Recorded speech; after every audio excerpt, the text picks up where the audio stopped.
వైకుంఠ ఏకాదశి సందర్భంగా వెంకటేశ్వర స్వామి ఆలయాలు భక్తులతో కలకల్లాడుతున్నాయి. మీరు చూస్తుంది విజయనగరం జిల్లా శృంగవరపుకోట మండలం భర్తాపురంలో ఉన్న శ్రీ కళ్యాణ వైభోగ ప్రసన్న వెంకటేశ్వర స్వామి ఆలయం. చూశారు కదా, ఇక్కడ ఉత్తర ద్వార ప్రవేశానికి ముందు పూజలు జరుగుతున్నాయి. ఆలయ ధర్మకర్త కాండ్రేగుల జై విష్ణు, ప్రముఖ వేద పండితులు సాయి కుమార్ శర్మ ఆధ్వర్యంలో భక్తులు ఉత్తర ద్వార ప్రవేశానికి సిద్ధమయ్యారు.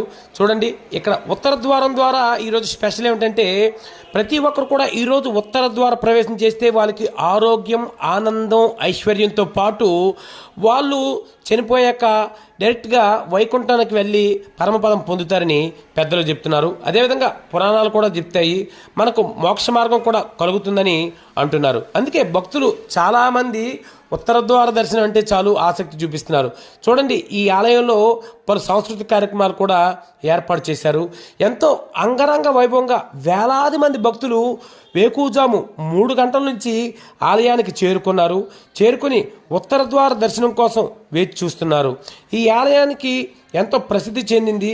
ఇక్కడ కళ్యాణ వైభోగ ప్రసన్న వెంకటేశ్వర స్వామిని పూజిస్తే చాలు మనకున్న సకల కోరికలు తీరుతాయని కూడా భక్తులు నమ్ముతారు.